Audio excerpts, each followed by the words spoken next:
Chapter 28. During the next hour we discovered that the place where my dad was being kept was about 30 minutes outside of Rome, and that it was more of a convalescent clinic where long-term patients were treated. We couldn't find many pictures or descriptions of the layout of the building, only the same standard picture from the front.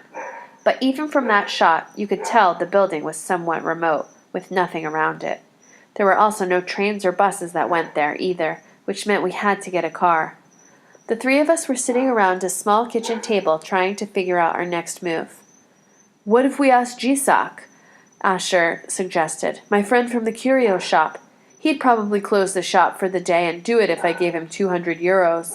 "Great friend." Simone rolled her eyes. "You have to pay him for a favor?" "Better than hiring a driver who turned out to be a killer," Asher retorted. "I think it's our best bet."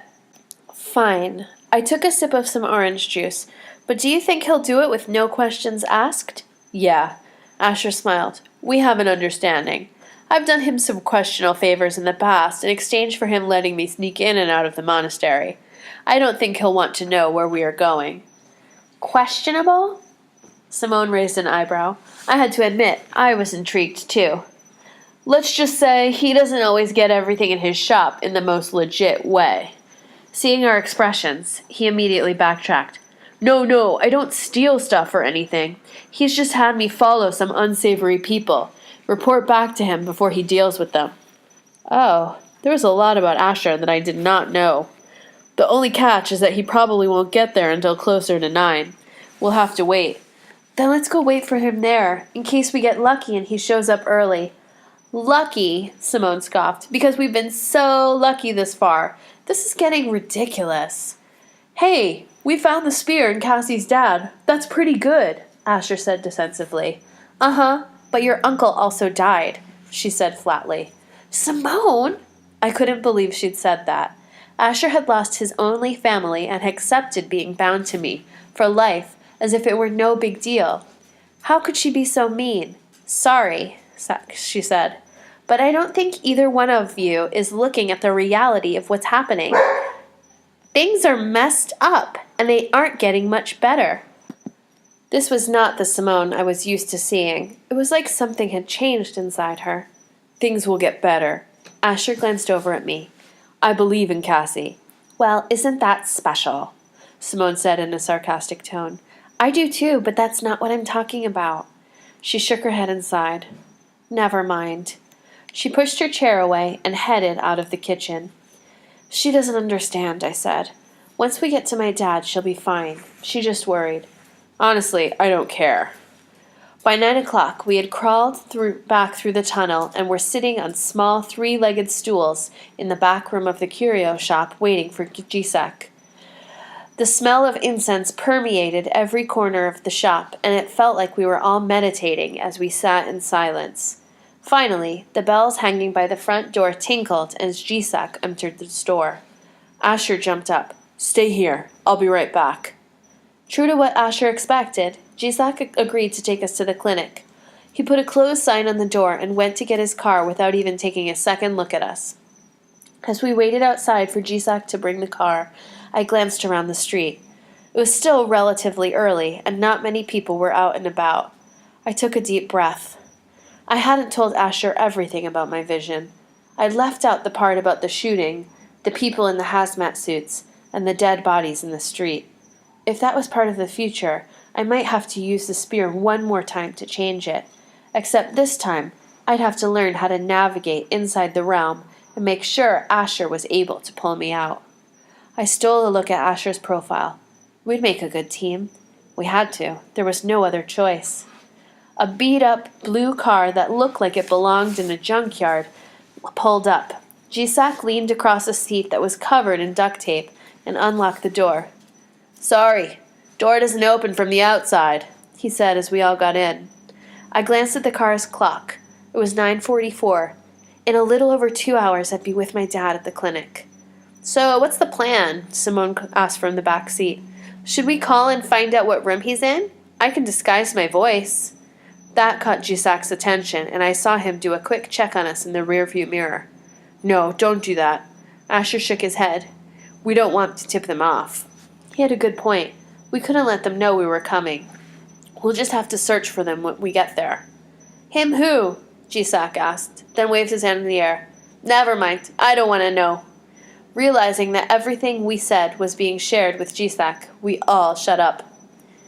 25 minutes later, we were pulling into a long driveway that led to what could have easily passed for an average, nondescript apartment complex. Nothing about the place looked like a medical facility, and I would have thought we'd made a mistake if it weren't for the fact that above the front doors were the words Casa de Cura Oeste.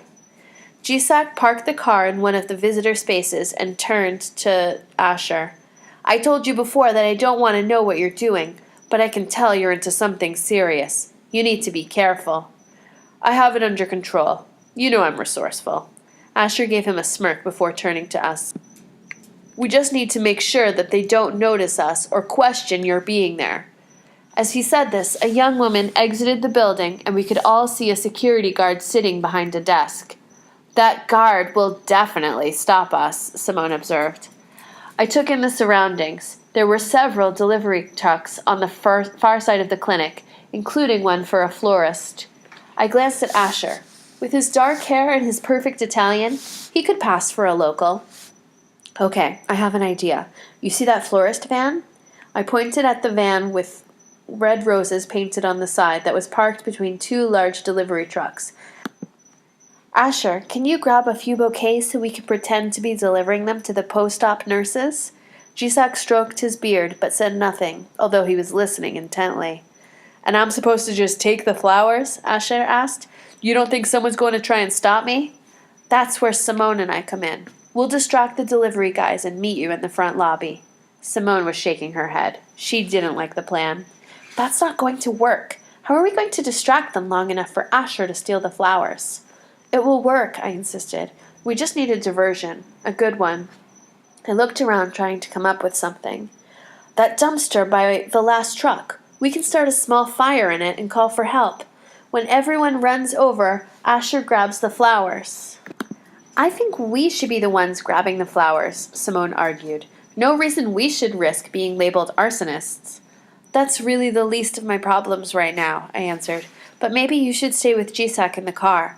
Honk the horn if you see something going wrong, and make sure Jisak doesn't leave us if we get caught. I glanced at our driver and new co-conspirator.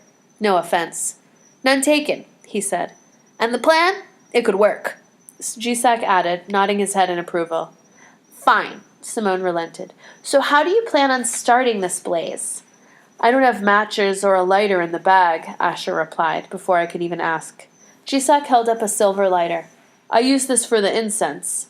He pushed a button to pop open the trunk. And there might be a flare in the car kit back there if you want more than smoke than fire. I eyed him suspiciously. He didn't seem to be the type of person who would volunteer to help just for the sake of being nice. Why are you doing this? I asked. You don't even know us, and it's not just for a couple €100. Asher, he's a good kid, and you're his friends. He paused. And in my business, it's important to be able to judge the value of things. One day, I may ask for a favor in return. His words seemed to linger in the air. I took the lighter from his outstretched hand as a few raindrops fell on the windshield. I knew my vision that the thunder and lightning weren't far behind. Okay, I said, opening the door. I hope you know what you're doing, Cassie, Simone said as I got out of the car. I smiled and gave her a wink. I absolutely do.